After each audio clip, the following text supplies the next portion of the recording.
তো কোরআনুল কারীমের মাধ্যমে ঈমানদারদেরকে আল্লাহ ডাকছে কয়ভাবে? দুই ভাবে। নাম্বার 1, কখনো ইয়া আইয়ুহান নাস বলে, আবার কখনো দরদ মাখা ডাক দিয়ে বলছেন ইয়া আইয়ুহাল্লাযিনা আমানু, হে ঈমানদার বান্দা বান্দিগণ, তোমরা নিজেরা জাহান্নামের আগুন থেকে বাঁচো, নিজেদের অধীনে যারা আছে তাদেরকে জাহান্নামের আগুন থেকে বাঁচাও। বলেন নির্দেশ কার? আমার ভাইরা, আমার বন্ধুগণ, লম্বা করার কোনো সুযোগ নাই। ও বাবাজি, এমন একটা সাংঘাতিক তথ্য আমি আপনাদেরকে জানাবো, জীবনে শুনছেন কিনা জানি না, তবে ভাই গো, আপনার ঘরে কিতাবখানা থাকতে পারে। আমি যখন ছোট ছিলাম তখন অনেক মুমিন মুসলমানের ঘরে এই কিতাবটা থাকছে। এই বইখানা পুস্তকখানা বাজান অনেকেই বাজান স্টাডি করেছেন। আমার ভাইরা, আমার বন্ধুগণ, বইখানার নাম হলো আমার ভাইরা কবর আযাব হাসরের পুরস্কার। আমার ভাইরা ইদানিং সম্প্রতি কালে আবার কিতাবটা সংস্করণ করে আমার বন্ধুগণ সংযোজন বিয়োজন করিয়া আল্লামা তারিক জামিল দামাত বারাকাতুল্লাহ আলাইহি আরেকখানা কিতাব লিখেছেন। যেই কিতাবখানা আমার বন্ধুগণ সবার মুখে মুখে, যার নাম সবার চোখের মধ্যে, আমার বন্ধুগণ চোখের সামনে কিতাবটা ভেসে উঠল। ও বাবাজি, কিতাবখানার নাম হলো চোখে দেখা কবরের আযাব। আপনারা অনেকে পড়ছেন কিনা আমার জানা নাই। বাবাজি, রাত্র গভীর হয়ে গেছে, লম্বা করার সুযোগ নেই। অল্প সময়ের মধ্যে আমি কথা ফিনিশিং দিয়ে আপনাদের কাছ থেকে বিদায় নিয়ে চলে যাব। তবে অনুরোধ করব বাবা, এই পাগলটাকে দেখে অবহেলা করবেন না, এই পাগলের দিকে তাকাইলে আপনি ঠকবেন না। আল্লাহ রাব্বুল আলামিন 1 বছরের ভিতরে আমার বন্ধুগণ বারবার কয়েকবার মক্কা মদিনায় নিয়ে যায়। এই পাগলের হাত ধরলে ঠকবেন না। আমার ভাইরা, যে পাগলের হাত আল্লাহ তাআলা তার বাইতুল্লাহ কাবা ঘর বারবার ধরায়। আ বাবাজি, কেউ যদি চলে যায় বাজান তাকে চলে যেতে দিবেন। কেন নিজে জাহান্নামের আগুন থেকে বাঁচবেন না? অপরকে কেন আপনি বাঁচাবেন না? আমার ভাইরা, আমার বন্ধুগণ, পর্দার আর মা বোনেরা, নিত্য নতুন কথা আপনার কাছে মনে হইতে পারে। অন্যান্য ওলামায়ে কেরাম হয়তো বয়ানখানা আপনাদের মাঝে করেছে, কিন্তু এরকম গুরুত্ব দিয়ে আপনি শোনেন নাই, বোঝেন নাই। আমি তাদের নকল করে কিতাব থেকে কথাখানা বলে দিই। বাবাজি, আল্লাহর এক জমিনে, আল্লাহর কোন এক জমিনে আল্লামা তারিক জামিল দামাত বারাকাতুল্লাহ আলিয়া চোখে দেখা কোরআনের আযাব, চোখে দেখা কবরের আযাব, এই পুস্তকের মধ্যে বাজান ঘটনাটা ওয়া আহলিকুম নার, আমার ভাইরা সূরাতুত তাহরিমের আয়াতের অংশের তরজমা করে সুন্দর করে পাই পাই করে বুঝায় দিলেন। বাবাজি, আল্লাহর একজন বান্দা ইন্তেকাল করলেন। আমার ভাইরা, তার দাফন কাফন সম্পন্ন হবে, গোসল হয়ে গেল, কাফনের কাপড় পরিধান করানো হলো, জানাজার নামাজ কমপ্লিট হয়ে গেল। ভাই গো, কবর মৃত ব্যক্তির জন্য খনন করা শেষ হয়ে গেল। এবার কবরের সাইডে সবাই দাঁড়াইল। দাঁড়ায় যখন নিকটবর্তী আত্মীয় স্বজন বাজান মৃত ব্যক্তিটাকে কবরে নামাবে, কবরে নামানোর সময় আমার ভাইরা তার রেখে দেওয়া সন্তান, বড় সন্তান, ও বন্ধু, পায়ে হাত দিয়ে বলবো বাবা, কেউ যদি চলে যায় চলে যেতে দিবেন বন্ধু, কারো যাওয়া দেখে কেউ যাবেন না। তবে এটাও জানেন বাবা, আপনাদের এই দিনই বন্ধু পাগল আব্দুল খালেক শরীয়তপুরীর বয়ানের সাথে অনেক বক্তার বয়ানের কলা কৌশল, ভাবভঙ্গি, হুঙ্কার ঝঙ্কার, কথার অলঙ্কার, অবাদান ভাষার শৈল্পিকতা, আমার বন্ধুগণ সাহিত্যের মাধুর্যতা, বাবাজি আয়োজন বুঝে প্রয়োজনীয়তা অনেকের মানুষের মাঝে ফুটে ওঠে না। ভাই গো, দিকদিক্ষতা, বিজ্ঞতা, অভিজ্ঞতার আলোক থেকে কথাগুলি বলছি। একটা কথা যেন বাজান হাত ছাড়া না হয়। যাদের কাছে মোবাইল আছে, মোবাইলের মধ্যে বাদান কথার রেকর্ড করে রেখে দিবেন। বাবাজি জীবনের শেষ বয়ান মনে করে বয়ানখানা করছি বন্ধ। ভাই গো আল্লাহর বান্দার লাশটা যখন হাতে নিল, সবাই হাতে নিয়ে 2-4 জন যখন কবরে নামাবে, দোয়াখানা যখন পাঠ করতেছে, মিনহা খলাকনাকুম ওয়া ফিহা নুঈদুকুম ওয়া মিনহা নুখরিজুকুম তারাতান উখরা। ও বাবাজি, এলাকার আত্মীয়স্বজন, আস্থাভাজন, মৃত ব্যক্তির শ্রদ্ধাভাজন, স্নেহভাজন, আপনজন, পড়শি, প্রতিবেশী, ভাই গো এই কবরবাসীকে যখন কবরে শোয়ানোর জন্য কবরে নামাবে, বাবাজি হঠাৎ করে সন্তান, আপন সন্তান বাবার লাশটা হাতে নিয়া কবরে যখন নামায় দিবে, নামানোর সময় সন্তান নজর করে দেখে কবরের এক সাইডে ভাই গো কেমন জানি গর্ত দেখা যায়। ডাক দিয়ে বলে, আমার আব্বাকে শোয়াবেন না, আমার আব্বাকে এখন নামাবেন না, এই গর্তটা দেখে আমার সন্দেহ হইতেছে। সন্তান বাবার কথা বলার পরে আত্মীয় স্বজন লাশটা ধরলো। এই সন্তান ছেলেটা ভালো করে দেখতেছে কিসের গর্ত, ভালো করে ছোট্ট একটা কাঠি নিয়া আমার বন্ধুগণ ঘুতা দিয়া মাটি সরে দেখে হায় হায় সর্বনাশ, এটা সাধারণ কোনো গর্ত নয়, এটা বিশাল এক বিষাক্ত ভয়ঙ্কর সাপের গর্ত। Please please wait and see, come to the point. একটু ধৈর্য ধরে টের পাবেন আমি কি বলতেছি। আমি 11 বছর জবান খুলে বয়ান করতে পারি নাই বিগত ফ্যাসিস্ট সরকারের কারণে। আপনারা বলবেন হুজুর অনেকে গ্রেফতার হয়েছিল, আপনি যে আমাকেও নিয়েছিল, কিন্তু রাখতে পারে নাই, রাখতে পারে নাই, পারবেও না ভবিষ্যতে। লুঙ্গি পরা মুভিজ দেখছেন, তা কি হয়েছে? পরনে আমার লুঙ্গি, কোরআন সুন্নাহ আমার সঙ্গী। যতই বলেন জঙ্গি, কাম হবে না আপনাদের ওই ভঙ্গি। রাগ করতেছেন নাকি? আমি কি বলবো না বাদ দেব? বলেন বলবো না বাদ দেব? ছেলেটা ডাক দিয়ে বলতেছে, সর্বনাশ, আমার বাবাকে এই কবরে আমি শোয়াইতে পারবো না, এটা তো সাপের গর্ত, আমার আব্বাকে এখানে শোয়া যাব, আমার আব্বাকে সাপ কামড়াবে। এখন এলাকার গুরুজন, মুরব্বীজন, শ্রদ্ধাভাজন যা আছে সবাই ডাক দিয়ে বলতে, তাহলে কি করার?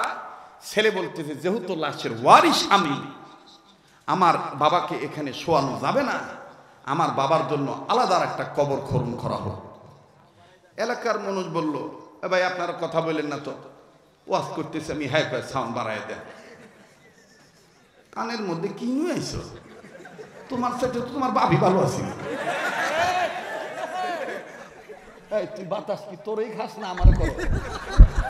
এনে দে, আস্তে আস্তে দে, এইভাবে ঘুরাইস না, এইভাবে দে, এইভাবে দে, বাদশার মতন বাতাস করবি। কথা কয় না। আপনার রাগ করতেছে নাকি দাদা? আমি কিন্তু একটি দিল খোলা মানুষ, আমি এখানে কোনো বক্তা হয়ে বসি নাই, আমি আপনাদের একজন সন্তান, দিনী ভাই হিসাবে বসেছি। অনুরোধ থাকবে কেউ কথা বলবেন না, ডোন্ট ডিস্টার্ব প্লিজ। আমি মানতে পারবো না কোনো ডিস্টার্ব, হতে চাই মোরা সবাই জান্নাতি স্টাফ, ঠিক আছে না? জি জি। মমতাজ আমার বিরুদ্ধে একটা রিট করছিল, আমার বিরুদ্ধে, রেজাউল করিম কাউসারির বিরুদ্ধে। মরহুম রেজাউল করিম কাউসারি সিরাজগঞ্জের মানুষ থাকলে বুঝবে, উল্লাপাড়ার সন্তান ছিল। কাউসারের বিরুদ্ধে, আমার বিরুদ্ধে আর বজরুল রশিদ বিরুদ্ধে, এই 3 জনের বিরুদ্ধে মামলা করছিল। মামলাটা করতে করতে করতে করতে এত দূর পর্যন্ত পৌঁছেছিল, যার পরিপ্রেক্ষিতে বিচারপতি সাদামানি, না না না আমি অসম্মান করে কথা বলবো না, ওনারা কয়েকজন মিলে 116 জনের একটা নামের তালিকা করছিল। আপনারা কি জানেন? ওই 116 জনের মধ্যে কি আমার নাম নাই? তাহলে যারা বলেন যে আপনাকে তো কিছুই করে নাই, তাহলে আমি কি এটা মানসিকভাবে নির্যাতনের শিকার হই নাই? 116 জনের মধ্যে আমার নাম ছিল 14 নম্বরে। একটু ভালো করে লিস্টটা দেখবেন। 116 জনের মধ্যে আমার নাম ছিল। কষ্ট হইতেছে? হ্যাঁ, আরো ভালো করে বলে দেই, সম্ভবত লিস্টের নাম্বারটা আমি ভুল বলতেছি, 37 কি 36 হবে, অনেকদিন আগের কথা তো, ওটা আমি খেয়াল রাখি নাই। কিন্তু 116 জনের মধ্যে সবার নাম ছিল সাধারণ নাম। মাওলানা নুরুল ইসলাম অলিপুরি, মাওলানা ওমর, কারো নামের শেষে সাহেব লেখা ছিল না। কিন্তু এই লুঙ্গিপুরা মফিজের নামের সাথে ওই দুদক কর্মকর্তারা লিখে দিয়েছিলেন মাওলানা আব্দুল খালেক শরীয়তপুরি সাহেব। ভালো করে দেখে আমার বন্ধুগণ, তখন দেখবেন এই 116 জনের যখন লিস্ট হইল, তখন টেলিভিশনে 71 টিভির জনদরদি কিছু সাংবাদিক আমার দিক তাকান, এদিক তাকান, দেখায় দিই, এইরকম নাকের আগায় চশমা নিয়ে, হাতা কাটা ব্লাউজ পরে, কলম একটা হাতে নিয়ে বলতো, জি ম্যাডাম আপনি বলুন মৌলবাদীদের বিষয়ে।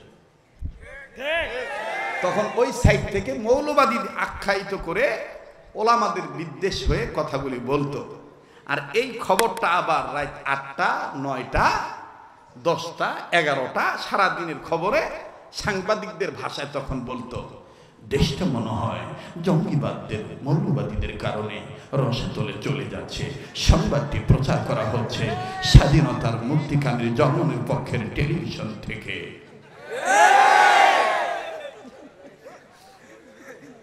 কথা কয় না? এখন আমি বলি, তোমাদের এই জঙ্গি জঙ্গি ভাব আর বাংলাদেশে চলবে না। ওটা তোমাদের আপামনি, তোমাদের দিদিমণি ইন্ডিয়াতে নিয়ে চলে গেছে। এখন বাংলাদেশের মুসলমানরা মাথা উঁচু করে দাঁড়াইতে শিখেছে। সংবাদটি প্রচার করা হচ্ছে শরীয়তপুরি টিভি থেকে। কথা কয় না? রাগ করতেছেন নাকি? আপনি রাজনীতি কোনটা করেন এটা আপনার ব্যক্তিগত ব্যাপার, that is the personalist, I have no objection. আমার কোনো অভিযোগ নাই। কেডা জঙ্গল, কেডা মঙ্গল, কেডা নাঙ্গল, কেডা ধানের শীষ, কেডা নৌকা, কেডা কি, এটা যার যার ব্যক্তিগত ব্যাপার। কিন্তু মনে রাখবেন, কোরআন সুন্নাহর গায়ে যদি আঘাত দিতে চান, পূর্বের যে অবস্থা হয়েছিল তার চাইতে ভয়াবহ খারাপ অবস্থা হবে ইসলাম। মোহতারাম হাজিরিন, অনেকে এখন চলে যাবে, যাবে আর কবে যে না না ওর বাপই ভালো আছিল, ঠিক না? আপনারা যদি থাকেন তাহলে আমি বয়ান চালাবো, নাইলে চালাবো না। বলবো জোরে কোন বলবো? ছেলেটা খুব জিদ ধরলো, আমার বাপেকে এই কবরে মাটি দিতে দেব না, এই কবরে মাটি দিতে দেব না। আর লাগবে না বাবা, বসো, আবার লাগলে আমি বলবো। মাশাআল্লাহ, খুব সুন্দর পরিবেশ। আমার ভাইরা আমার দিক তাকান, একটা ডাক দেন তো, বলেন তো আল্লাহু আকবার। আবার বলেন আল্লাহু আকবার। ও মুসলমান, আল্লাহর বান্দা সন্তান হইয়া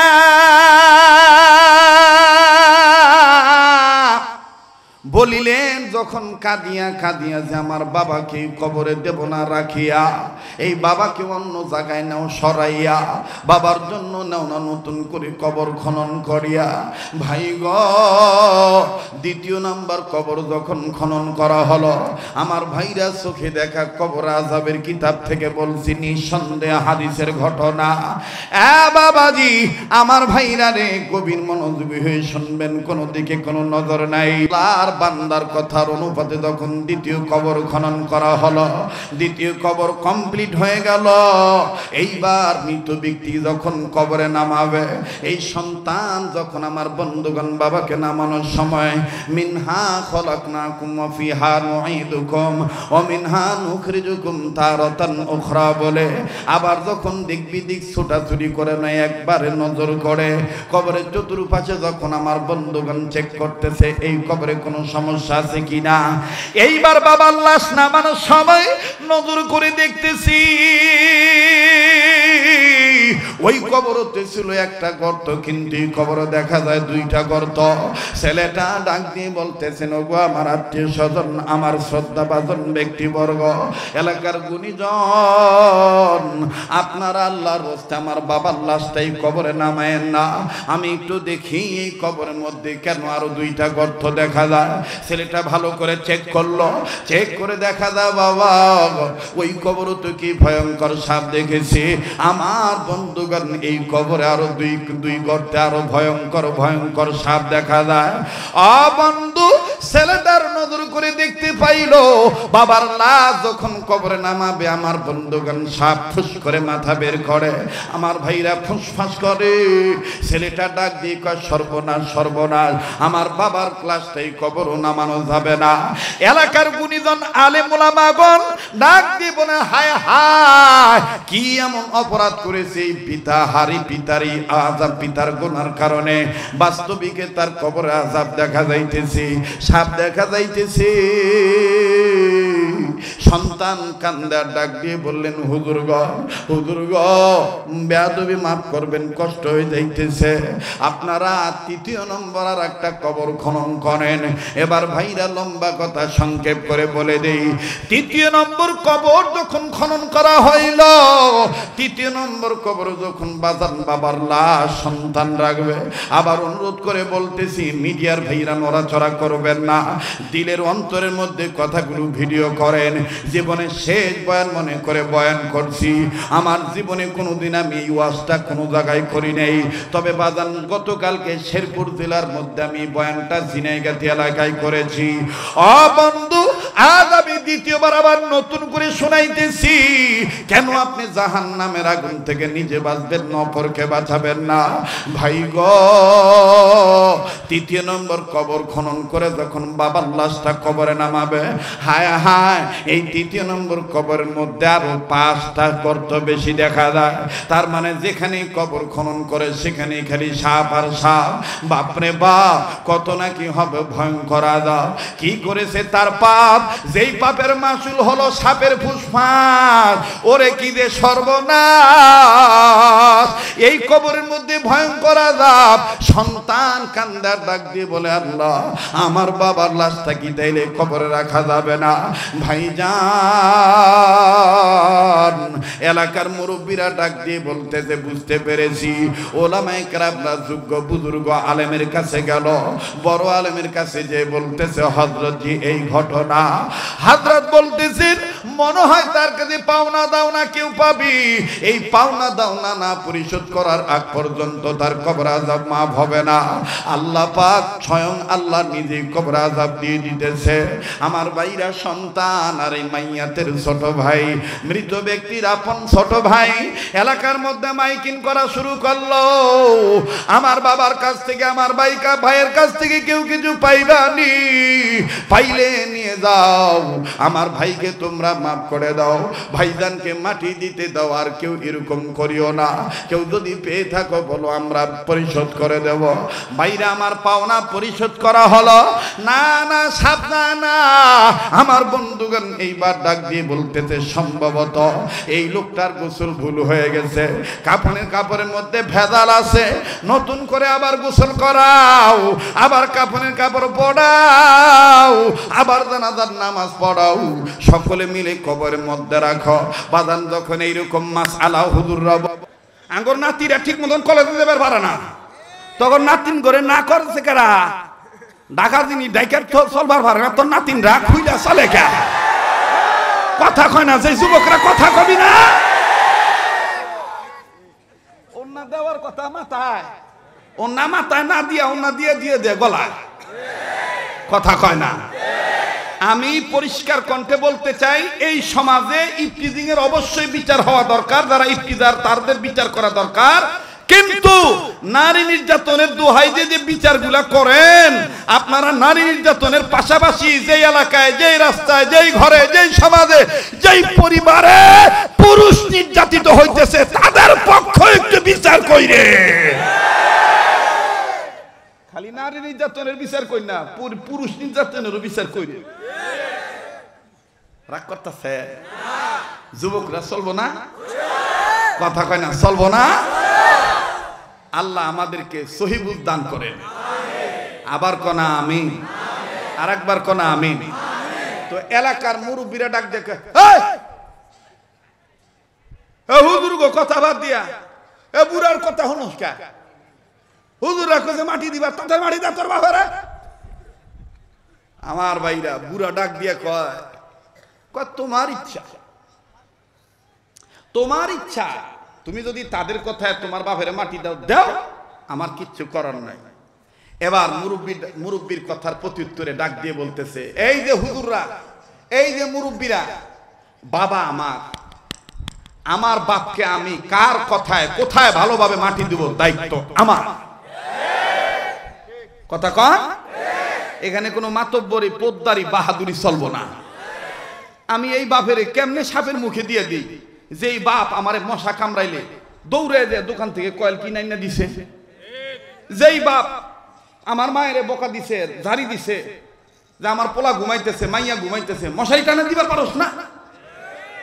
আর এই বাপ, যেই বাপ আমার কষ্ট সহ্য করতে পারে নাই, পিঁপড়ায় কামড়াইবো, মাটিতে থুইলে পিঁপড়ায় কামড়াইবো, এই জন্য মাটিতে রাখে নাই, মাথার থয় নাই, উকুনে খাইবো, কোলে নিয়ে বেড়াইছে, চুমা দিছে, এই বাপেরে কবরে রাখবো, আর কবরে সাপ কামড়াইবো, আমি পোলা জীবনে বাইচা থাকতে আমার বাপেরে সাপের মুখে দিবার পারি না। সুবহানাল্লাহ বলে।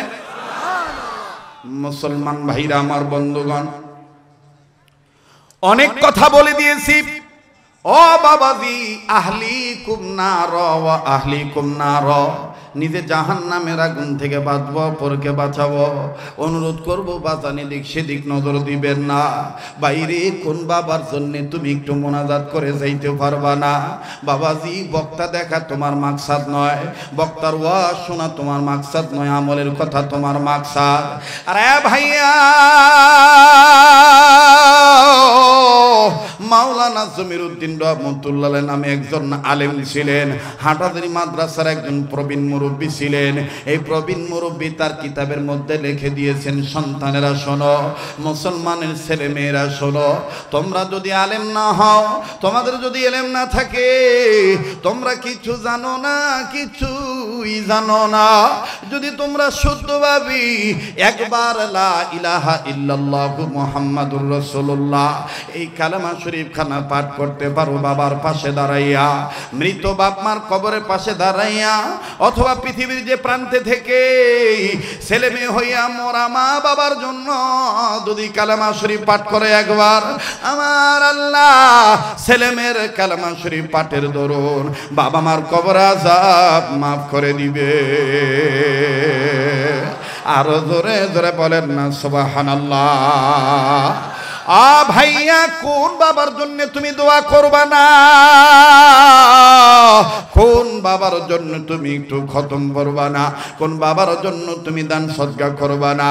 কেন তুমি নিজে বাঁচবা, বাবাকে কেন জাহান্নামের আগুন থেকে বাঁচাইবা না? দেখেন তো ভাইজান, দিলখানা নরম হয় কিনা, এক ফোঁটা চোখের পানি ফলাইতে পারেন কিনা? তবে এটাও সত্য বাবা, আজ যদি আমি আপনি মা বাবার জন্য কান্নাকাটি করে দোয়া করে দেই, আগামীতে আমার আপনার বেটা বেটি সন্তান তারাও দোয়া করবে। আমার ভাইরা, আমার বন্ধুগণ, আমার বাবাজিরা রে, আমাদের সেরে তাজ উস্তাদুল উলামা মুফতি লিহাজউদ্দিন ভূঁইয়া দামাত বরকতুল আলিয়া তিনি যখন বয়ান করতেছিলেন, আপনারা দেখছেন কিনা জানি না, আমি মনোযোগ সহকারে কথাগুলি শুনতেছিলাম। উনি বলতেছিলেন, যারা ভাত টোকায় খাবে, যারা খাদ্য পরে দেওয়ার পর খাদ্য তুলে খাবে, এই ছেলের বাবা যদি পুলিশ হয়, ছেলে কোনদিন তার বাবাকে হত্যা করবে না।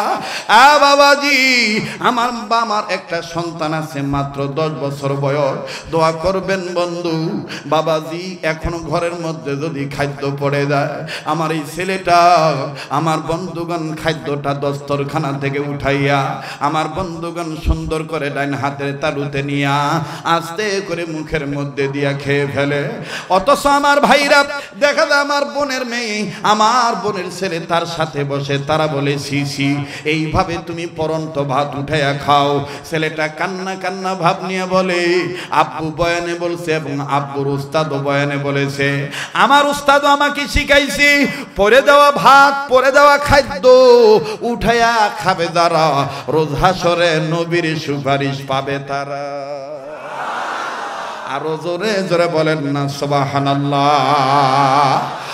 বাবাজি শুধু তাই নয় রে ভাইয়া, যাদের চোখের জ্যোতি কমে যায়, মুহাম্মদুল্লাহ হাফিজি তার কিতাবের মধ্যে লেখেন, যাদের অল্প বয়সে চোখের জ্যোতি হারায় গেছে, অল্প বয়সে দাঁত নড়বড় নড়বড় করে, পরন্ত ভাত যদি উঠাইয়া বাম হাত দিয়া উঠাবেন আমার বন্ধুগণ, বাম হাতের দুই আঙ্গুল ইউজ করে ভাতটা উঠাবেন, উঠাইয়া ডাইন হাতের তালুর মাঝখানে নিয়া বিসমিল্লাহ বলে যদি আপনি খাবারটা খান, জিন্দেগিতে মৃত্যুর আগ পর্যন্ত আপনার দাঁতও পড়বে না, আপনার চোখের জ্যোতিও হারাবে না।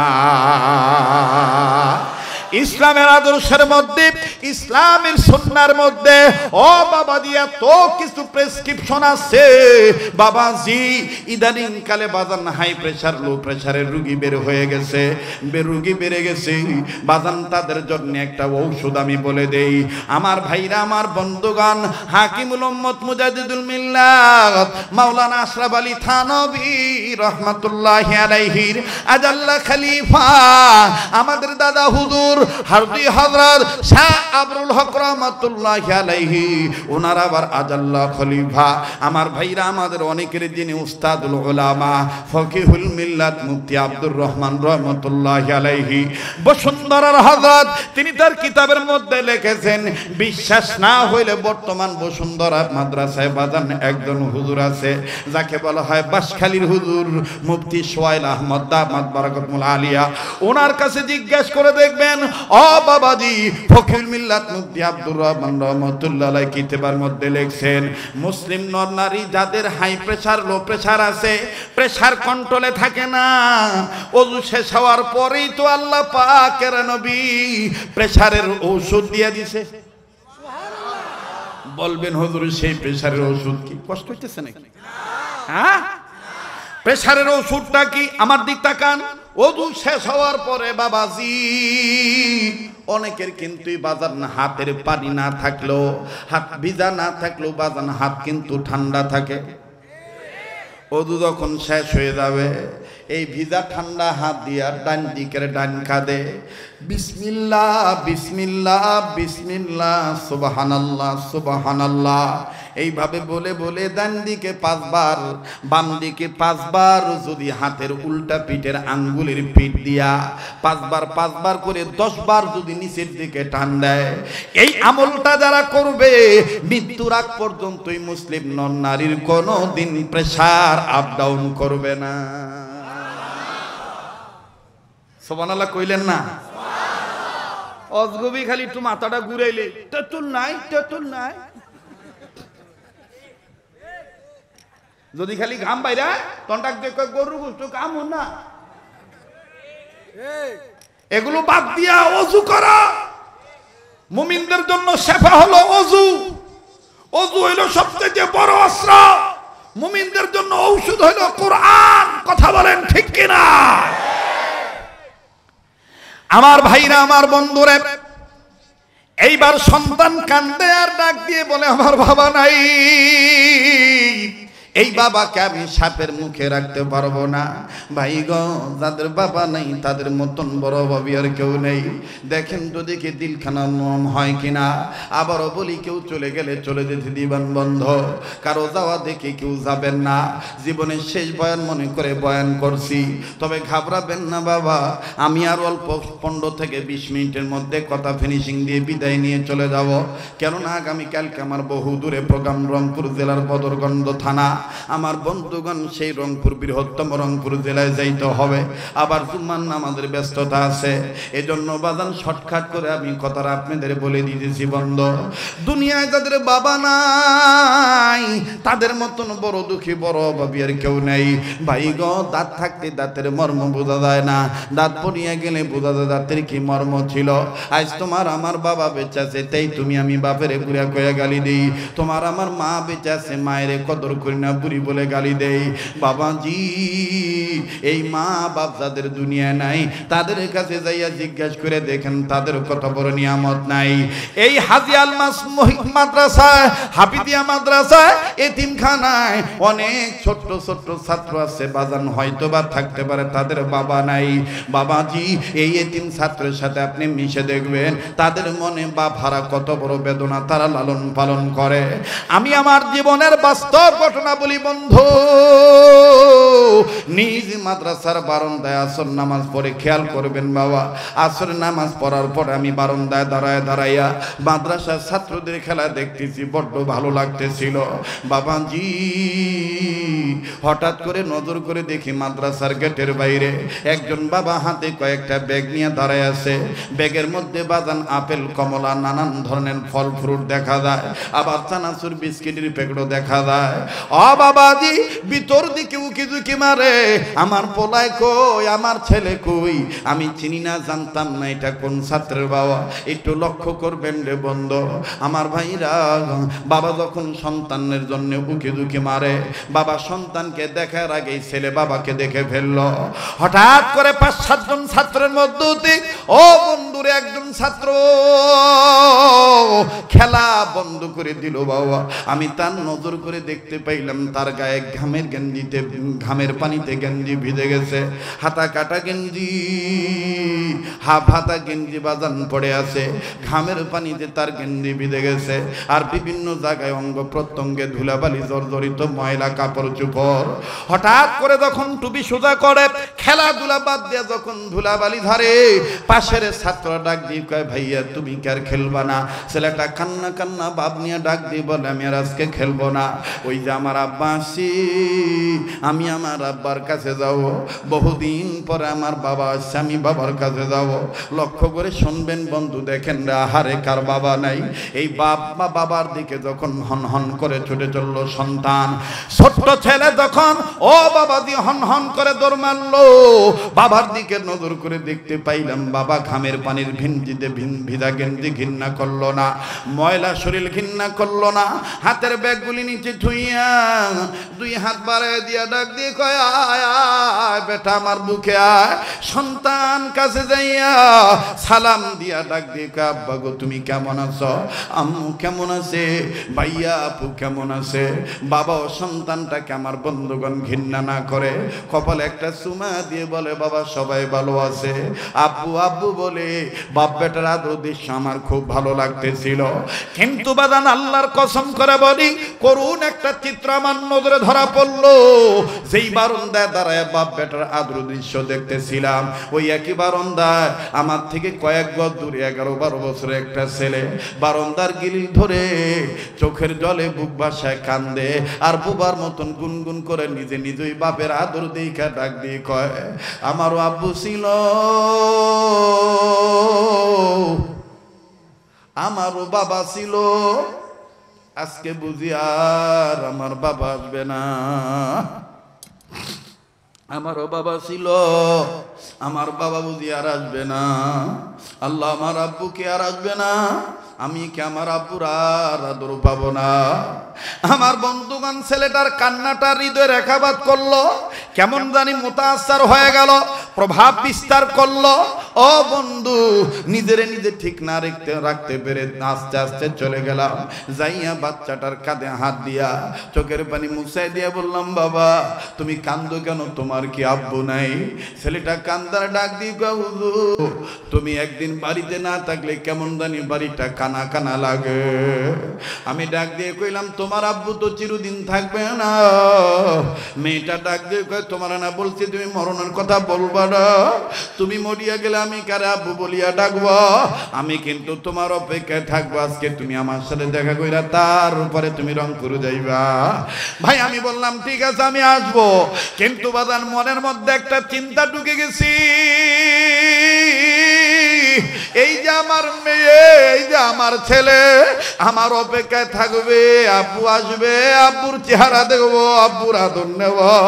এমনও তো হইতে পারে আমি আর জীবিত বাড়িতে নাও যাইতে পারি, আমার লাশ বাড়িতে যাইতে পারে বাবা। কেননা হায়াতের চাবি আমার আপনার কাছে নাই, হায়াতের চাবি আমার মাওলার কাছে। বাজানরে যখন আমি লাশ হয়ে যাব, আমার লাশটা আর ঘরে ঢুকাবে না। মেয়েটা কাঁদিয়া কাঁদিয়া হয়তো বা বলবে, আম্মু আব্বু কেন চোখ বন্ধ করে আছে, আব্বুরে কেন বাইরে শোয়া রাখছ, আমার আব্বুরে ভিতরে আনো, আমি আব্বার বুকে যাব, আব্বুর কাছে থেকে আমি আদর নেব। ও দুনিয়াদার ব্যবসায়ী বাবারা ভাইরা, কেন তুমি নিজের চিন্তা করো, নিজের বাপ মার চিন্তা করো না? এই দুনিয়া থেকে যেদিন বিদায় নিয়ে চলিয়ে যাইবা, ওই দিন তোমার সাথে তোমার ছেলে যাবে না, মেয়ে যাবে না, ওই দিন তোমার সাথে তোমার মা যাবে না, বাপ যাবে না, ওই দিন কিন্তু তোমার সাথে তোমার নেক আমল যাবে। আরে কার পিছনে জানি মালাকুল মউত দাঁড়ায় রইছে, কার জন্য জানি জংলার বাস রেডি হয়ে গেছে, কার জন্য জানি কাপড়ের কাপড় তৈরি হয়ে গেছে, কার জন্য জানি আমার ভাইরা কবরের মাটি বায়না হয়ে গেছে। আসেন না নিজে বাজব, নিজের আত্মীয় স্বজনদেরকে জাহান্নামের আগুন থেকে বাঁচাবো। মায়া লাগা একটা ডাক দেন না, বলেন না আল্লাহ, দেন না দেন না দেন না, ডাক দেন না, বলেন না আল্লাহ, আবার বলেন না আল্লাহ। ও আলেম ভাইরা, ও তলবেলেম বাবারা, কান্নাকাটির দ্বারা আল্লাহ খুশি হয়, কান্নাকাটি করলে আল্লাহ মাফ করিয়া দেয়। মায়া লাগা আবার ডাক দেন না, বলেন না আল্লাহ, আবার বলেন না আল্লাহ। এবার বাদানলে ছেলেটা কান্দার ডাক দিয়ে বলে, আমার যেই বাবা আমারে মশা কামড়াইলে বাবার সহ্য হতো না, ওই বাবারে আমি সন্তান জীবিত থাকলে কবরে সাপের মুখে রাখতে পারবো না, আমি তোমাদের কথা শুনবো না। এই মুরব্বিদেও তো বলছে আমার কারণে তার বাবা, আমার কারণে আমি থাকতে কেন আমার বাবার কবরে সাপ থাকবে? দেখে আমার কি ভুল। মুরব্বী আমার বন্ধুগণ সন্তানটার কাঁধে হাত দিয়া আস্তে করে হাঁটি হাঁটি পা করে নিয়া আগাইয়া আগাইয়া যাইয়া যখন প্রথম কবরের কাছে গেল, প্রথম কবরের কাছে যায় বসাইল, বসায় মুরব্বী হাত ধইরা কি জানি কি কইল। ওই লোকেরা নজর করিয়া দেখতেছে ছেলেটা মুরব্বী কথা বলতেছে, আর ছেলেটা জমিনে গড়াগড়ি পাইরা কান্দার ডাক দেখ, আল্লাহ আল্লাহ আমার বাবারে তুমি দয়া করে মাফ করে দাও। সবাই বলতেছে ঘটনা কি, আল্লাহর বান্দা কি হয়েছে, কেন এইভাবে কান্দে? হঠাৎ করে মৃত ব্যক্তির ছোট ভাইকে ছেলেটা ডাক দিয়ে কয়, কাকা সবাই রে নিয়ে থাকেন, আমি বাড়িতে যাব আর আসবো, আসার পরে আমার বাবার লাশ কবরে রাখবো। বাবাজি ছেলেটার কাকা ডাক দিয়ে কয়, বাবা আমিও তোমার সাথে যাব। মুসলমান ভাইরা আমার, কেউ মোনাজাত না করে যাবেন না, আজকের এই ময়দানের চোখের পানি আল্লাহ ফিরে দিবে না। কাকাও ছেলেটার পৃথিবীতে চলে গেল। ছেলেটা বাড়ির ভিতরে প্রবেশ করিয়া দরজা জানলা আটকে দিল, আটকে দিয়া কান্দে আর কান্দে। কাকার ভিতরে ডর ঢুকে গেল, না জানি আবার আত্মহত্যা করে। কিন্তু হঠাৎ করে কাকা নজর করে দেখতেছে পানির আওয়াজ পাওয়া যায়। আমার বন্ধুগণ কাকা বুঝতে পারলো ছেলেটা গোসল করতেছে। অবাদান গোসল যখন শেষ হইয়া গেল, এইবার চাচা আমার বন্ধুগণ ঘরে জানালা বা দরজার তাবুর পর্দা সরাইয়া উকি ঝুঁকি মারিয়া নজর করিয়া দেখে ছেলেটা দুই হাত তুলে কান্দে আর ডাক দিয়ে কয়, আল্লাহ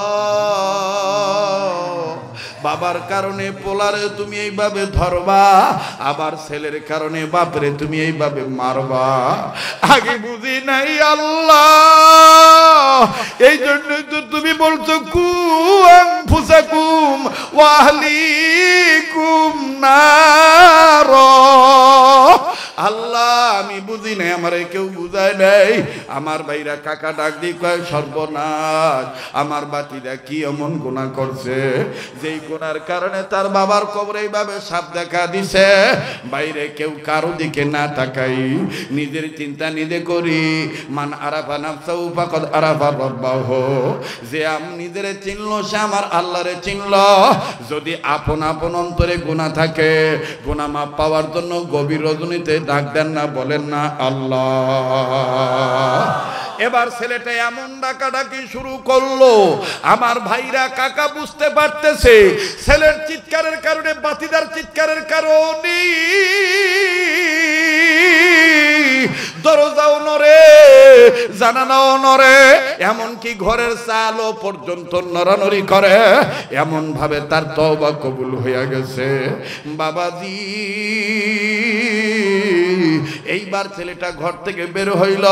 তবে বাজান আগে ছিল প্যান্ট শার্ট পরা, আগে ইসলামের লেবাস তার গায়ের মধ্যে ছিল না। প্যান্ট শার্ট ইসলামের লেবাস নামে এটা বলবো না। আগের পোশাকের চাইতে এখনকার পোশাকটা কেমন জানি পরহেজগারের পোশাক। ছেলেটা টুপিটা মাথায় দিয়া ঢিলা ঢালা পোশাক পরিয়া কান্দার ডাক দিয়ে কয় কাকা চলেন যাই, চলেন যাই বাবারে কবরে শোয়াই। কাকা ডাক দিয়ে কয় কবরে যে সাপ আছে তার কি তোমার খবর নাই? ছেলেটা ডাক দিয়ে কয় ওই বুজুর্গ ব্যক্তির কথা মিথ্যা না, ওই বুজুর্গ ব্যক্তিকে চিনোনি? উনি যুগশ্রেষ্ঠ আল্লাহর ওলি, যার জীবনে তাহাজ্জুদ কাজা নাই, যার জীবনে কোনো ধরনের নফল ইবাদত ছুটে নাই। এবার কাকা ডাক দিয়ে কয় বুজুর্গ রে কেমনে তুমি চিল্লা জানতে চাই। লম্বা হয়ে যেতে কষ্ট হইতেছে আপনাদের? আমার বন্ধুগণ, আমার ভাইরা ডাক দিয়ে বলতেছেন বুজুর্গ আমার কানে কানে তিনটা কথা বলছে। একটা হলো তার নিজের কথা, দ্বিতীয়টা হলো আমার বাবার কথা, তৃতীয়টা হলো আমার কথা। কাকা ডাক দিয়ে কয় বাবা কস না কাকা, তোর বাবার কি কথা আর তোর কি কথা? ডাক দিয়ে বললেন কাকা আমি বলবো, অবশ্যই বলবো, তবে আগে চলেন বাবা কবরের কাছে যাই। ভাইজান শয়তান কিন্তু এখন অনেককে ধোঁকা দিয়ে বোকা বানায় নিয়ে যেতে পারে। বারবার বলি আজকে দোয়া না করে যাবেন না। এই পাগলের হাতের সাথে হাত উঠালে ঠকবেন না। বাবাজি শেষ ভালো সব ভালো তার বলছেন নবী সরওয়ার। আমি বলছি বাবা বুজুর্গ তিনটা কথা বলেছেন। চোখে দেখা কবর আযাব নামক কিতাব থেকে কথাটা বলে দিচ্ছি, তবে বানোয়াট কোনো কেসা নয়। কুআং ফুসাকুম ওয়া আহলিকুম নার, এই আয়াতের ব্যাখ্যা অনুপাতে ভাইজান, এই আয়াতের তরজমার অনুপাতে সুন্দর করে আল্লামা তারিক জামিল ও বাবাজি আল্লামা তকি উসমানী সহ আল্লামা জুলফিকার নকশবন্দি দামাত বরকতুল আলিয়া সহ সুন্দর করে ইসলাম উম্মতের ইসলার জন্য সাহাল নুসকা হিসেবে সহজ ব্যবস্থা পত্র হিসেবে তিনারা লিখেছেন। ও ভাইয়া এইবার কাকা ডাক দিয়ে বলতেছে তিনটা কথার আগে মুরব্বির কথা পরে বলো, আগে বলো আমার ভাইয়ের কথা, এরপরে বলো তোমার কি কথা, একটু জলদি করে বলো। বাতিদারে তিনটা কথা মুরব্বি কি বলছে বলো বাবা। অবাদান এই যুবক কাঁদার ডাক দিয়ে বলে কাকা গো, এক নাম্বার কথা বলেছেন তিনার কথা। তিনাকে দেখতে দেখা যায় সাধারণ মানুষ, কিন্তু তিনি একজন বুজুর্গ মানুষ। এই তিন দিন নয়, তিনখান কবরে বাবাকে শোয়াইতে পারলাম না। বন্ধু মনে কষ্ট নিবেন না, এটা আমার পুরনো স্বভাব। আমার বন্ধুরে অন্যান্য বক্তা ভাইয়েরা দিনের দায়রা কালেকশন শুরু করলে মাহফিল ভেঙে যায়, কিন্তু আমার কালেকশন শেষ হয়ে গেলে বাজানে উম্মতে মুহাম্মাদিগণ সম্মানিত শ্রোতা মণ্ডলীদের অন্তরে নতুন করে কেমন জানি একটা এনার্জি আসে। এবার মনে হচ্ছে বাবাজি ও বাজান, নতুন করে আব্দুল খালেক শরীয়তপুরীর ওয়াজ আবার মনে হয় শুরু হলো। রাত্র দেখবেন কোন দিক দিয়ে কেটে যাবে, আমার ভাইরা টেরি পাবেন না।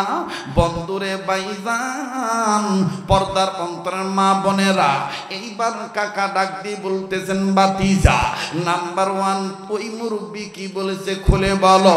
ডাক দিয়ে বলে কাকা গো,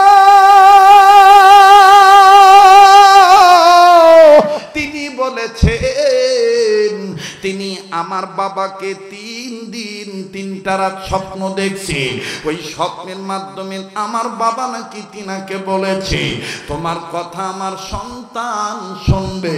তুমি তো অনেক মৃত ব্যক্তির কবর খনন করো, অনেক মৃত ব্যক্তির গোসল দিয়া দাও, আমি তোমারে বলিয়া দিই শুনিয়া নাও, আমার কবরে যদি কোনো ভয়ঙ্কর কিছু দেখো আমার বেটাটার কারণেই তুমি দেখতে পারবা, এটা তুমি জানায় দিও।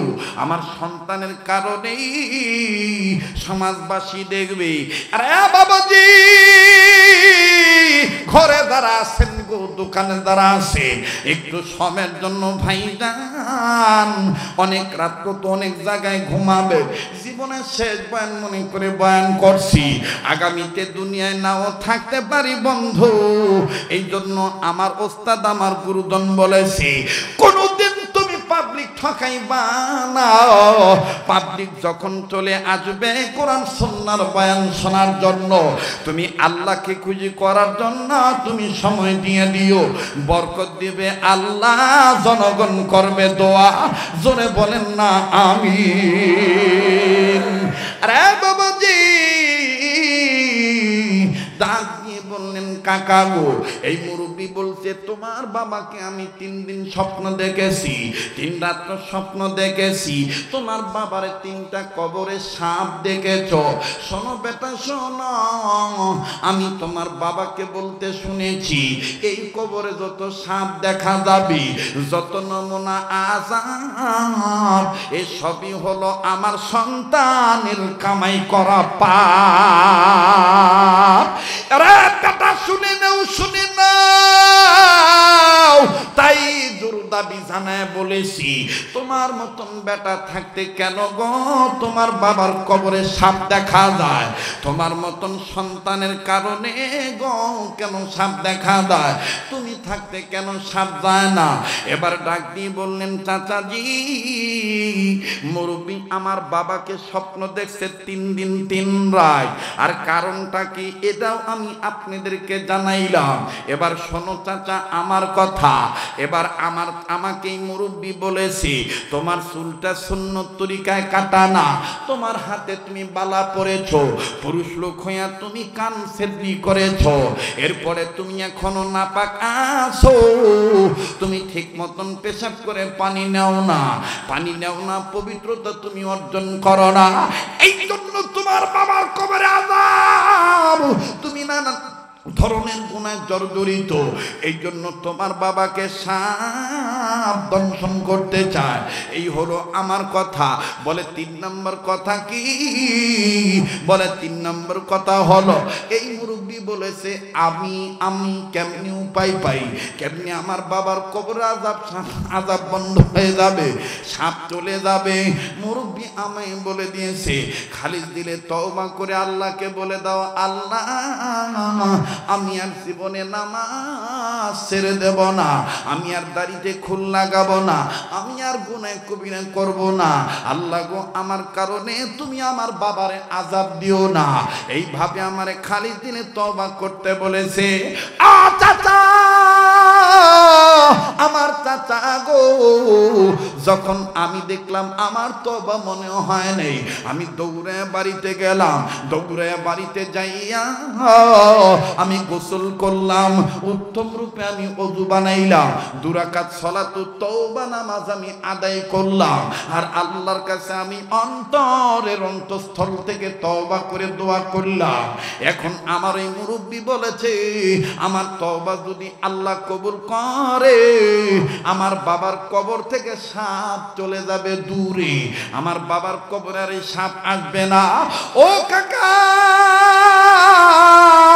এই জন্য আমি এসেছি তওবা করে, চাচা গো আমি আসি। এবার চাচা ডাক দিয়ে বলে চলো ভাতিজা কবরের কাছে যাই ভাই গো। যখন কবরের কাছে গেল, 1 2 3 তিনটা কবর যখন দেখা হলো, একটা কবরও বাদান সাপ নাই।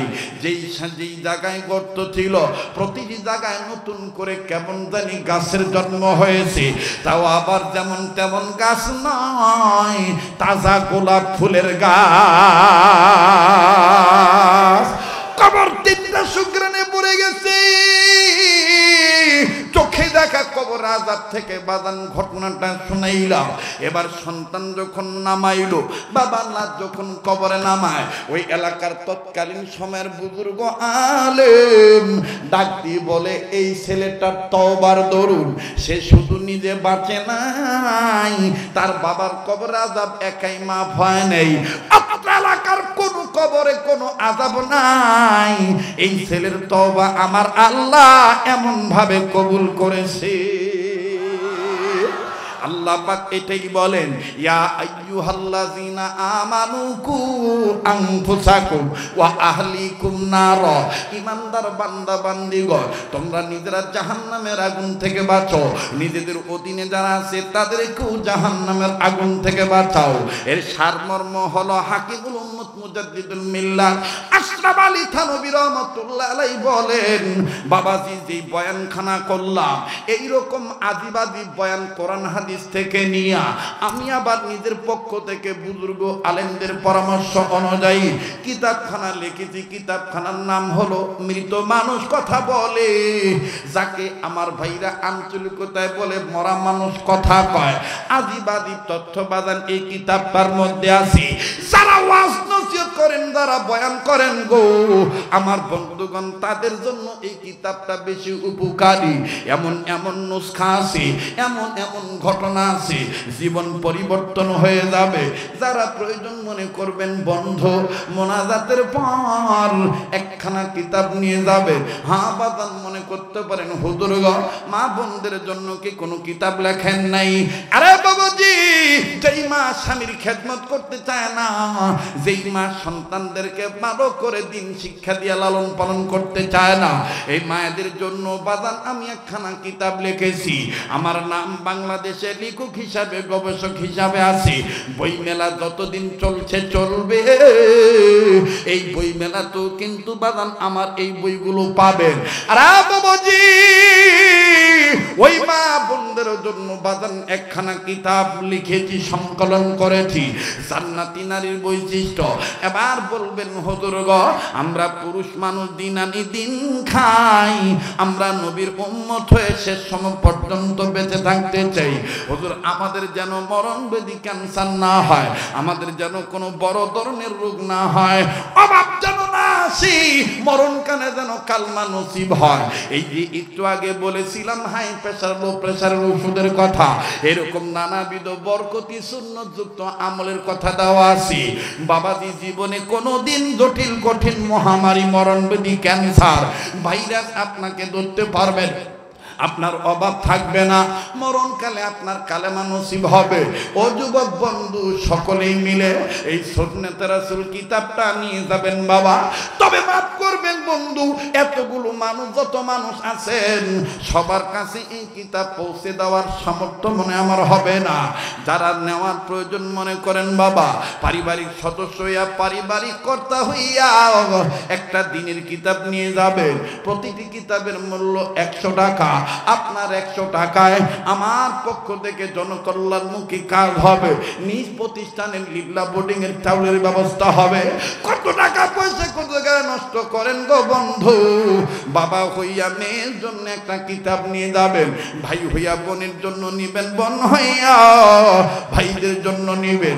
আল্লাহ পাক আমাদের ঘরগুলাতেও কোরআন সুন্নাহর তালিম করার তৌফিক দান করেন, বলেন আমিন।